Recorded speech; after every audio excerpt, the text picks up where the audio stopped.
Hello बच्चों, कैसे हो आप सभी। आज लेके आया हूँ नई एक्सरसाइज एक हमारी चैप्टर नंबर 4 की हमारी लास्ट एक्सरसाइज रह गई है ये।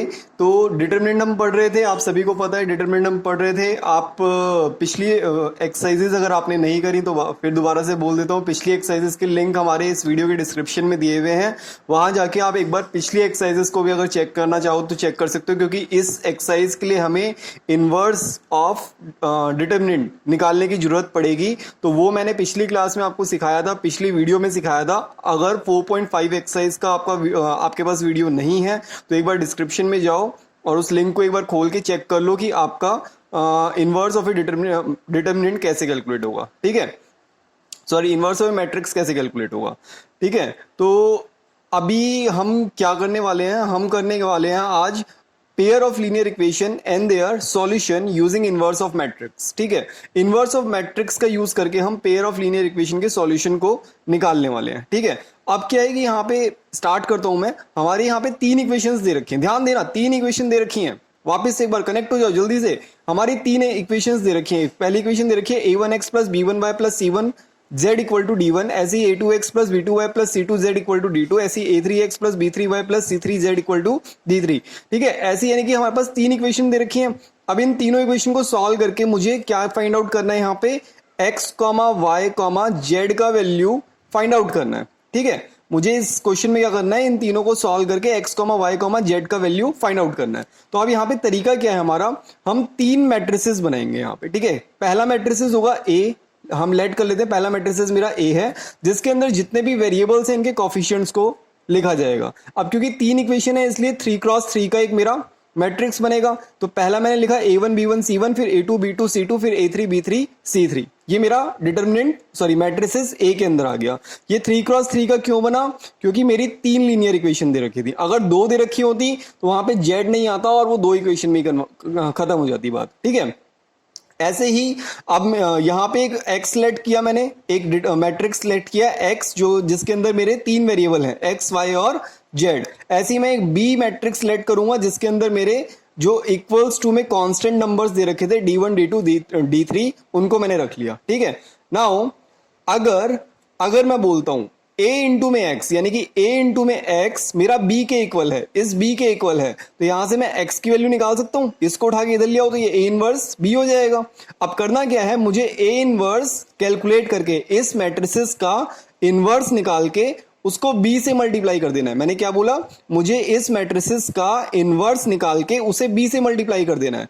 ठीक है, और उसको जब इस दोनों को मल्टीप्लाई करके सॉल्व करूंगा तो मेरी x की वैल्यू आ जाएगी और वही मुझे कैलकुलेट करना है। ठीक है, अब आप बोलोगे तो पता नहीं क्या बता रहे हो सर, समझ ही नहीं आ रहा है ना। तो अब ये चीज समझने के लिए मैं एक क्वेश्चन ले लेता हूं। तो क्वेश्चन है मेरा, क्वेश्चन क्या है, जैसे इस क्वेश्चन को करने से पहले हम एक और दूसरा क्वेश्चन करते हैं। जैसे यहाँ पे मेरा एक 2x2 का मैट्रिसेस बनने वाला क्वेश्चन है। यहाँ पे 2 लीनियर इक्वेशन है। क्लास 10th में ऐसे क्वेश्चन पढ़े होंगे, elimination method, substitution method, cross multiplication method.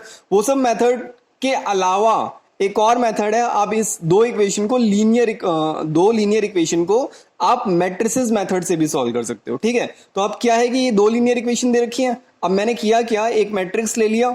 अब इसके कोफिशिएंट्स क्या है मेरे, 4, -3, 3 और -5 है ना, जैसे मैंने पहले लिया था। और फिर उसके बाद मैंने x क्या लेट किया, x मैंने लेट किया क्योंकि 2 ही वेरिएबल है इसलिए मैंने x और y ले लिया।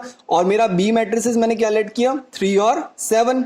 दिख रहा है सभी को। सबसे पहले मैंने a के अंदर इसके कोफिशिएंट्स डाले, फिर मैंने x के अंदर दोनों वेरिएबल रख दिए और फिर मैंने b के अंदर दोनों कांस्टेंट नंबर रख दिए। नाउ हमें पता है a इंटू एक्स बी के इक्वल होगा, तो x क्या आ जाएगा, a इनवर्स b। ठीक है, अब आपको पिछली वीडियो में अगर आपने इनवर्स कैलकुलेट करना सीखा होगा तो वहां से आपको पता होगा इनवर्स कैसे कैलकुलेट किया जाता है। अगर नहीं देखा तो वहां एक बार जाओ और देखो। तो मैंने यहाँ कुछ नहीं किया, मैंने 1 में मॉड a, देखो a इनवर्स का हमारा फॉर्मूला क्या होता है, a इनवर्स का हमारा फॉर्मूला होता है 1 मॉड a इंटू में एडजॉइंट ऑफ a। ठीक है, तो ये तो मैंने एडजॉइंट ऑफ a कैलकुलेट कर लिया, इसी मैट्रिसेस का मैंने एडजॉइंट ऑफ a कैलकुलेट कर लिया, इंटू में 1 मॉड a। 1 मॉड a क्या होगा, 1 AD, यानी कि 5 4 20 -20 प्लस माइनस, यानी कि 3 3 9 हो गया, तो माइनस का 9 है और माइनस प्लस हो जाएगा, तो -20 + 9 इंटू में एडजॉइंट ऑफ ए। ठीक है, तो ये कैलकुलेट होके मेरा ये आ गया।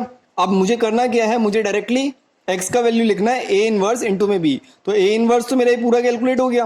a इनवर्स कैलकुलेट करने के लिए आपको 4.5 एक्सरसाइज का वीडियो चेक करना पड़ेगा एक बारी, ठीक है। 4.5 एक्सरसाइज में जाओ और वहां पे जाके वीडियो चेक करो कि क्या है a इनवर्स a कैसे कैलकुलेट होगा, ठीक है, सॉरी a इनवर्स कैसे कैलकुलेट होगा, ठीक है। अब देखते हैं यहाँ पे a इनवर्स इंटू में b मैंने यहाँ पे निकाल लिया, तो a इनवर्स मेरा ये है, b मेरा ये है, दोनों को मैंने मल्टीप्लाई किया, मल्टीप्लाई करने के बाद मेरा सॉल्व होके यहाँ तक आ गया।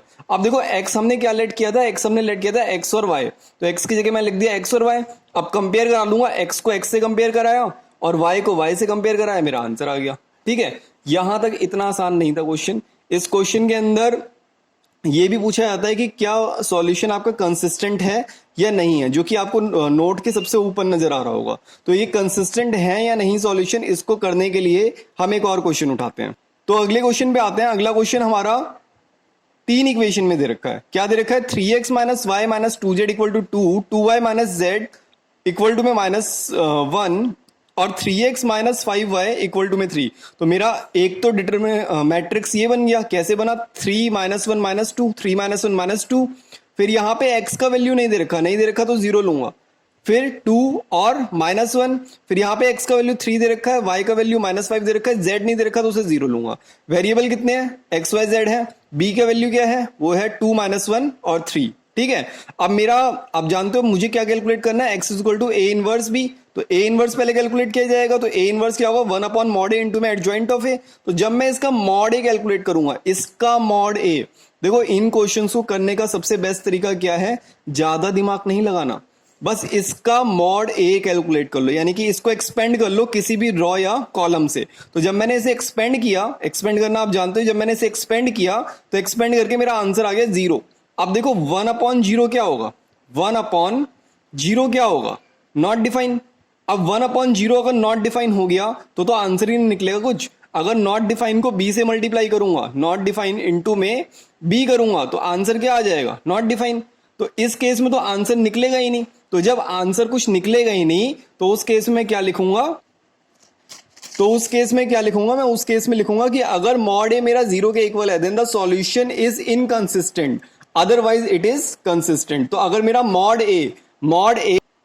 मॉड ए मेरा 0 आ गया, अगर मेरा मॉड ए 0 आ गया तो सॉल्यूशन कैसा होगा, सॉल्यूशन होगा मेरा इस केस में इनकंसिस्टेंट सॉल्यूशन, ठीक है। अगर मॉड ए मेरा 0 नहीं आया होता, मॉड ए यहां पे मेरा 0 नहीं आया होता तो इसका सॉल्यूशन कुछ ना कुछ निकलता, ठीक है। तो हमने इस एक्सरसाइज में क्या पढ़ा, हमने pair of linear equation solve करना सीखा, जहां पे आपको डिटर्मिनेंट इसको 3 फॉर्म में लिखना होता था। कैसे लिखना होता था, एक मैट्रिक्स बनाया था, दूसरा हमने वेरिएबल्स के लिए एक मैट्रिक्स बना लिया, तीसरा हमने कांस्टेंट नंबर्स के लिए एक मैट्रिक्स बना लिया, जहां पे हमने क्या लिखा, a into x equal to में b, जहां से आपने x का वैल्यू निकाल लिया a इनवर्स इंटू में b। यहां से आप a इनवर्स कैलकुलेट करोगे इस मैट्रिसेस का और उसको b से मल्टीप्लाई करते ही आपके x y z के वैल्यू आ जाएंगे, ठीक है। उसमें भी हमने एक चीज और पढ़ी कि आपका सॉल्यूशन कंसिस्टेंट होगा या इनकंसिस्टेंट होगा। इसको कैसे चेक करोगे, कंसिस्टेंट सॉल्यूशन तभी होगा जब यहां पर a का वैल्यू, मॉडुलस ऑफ a का वैल्यू नॉन जीरो आए।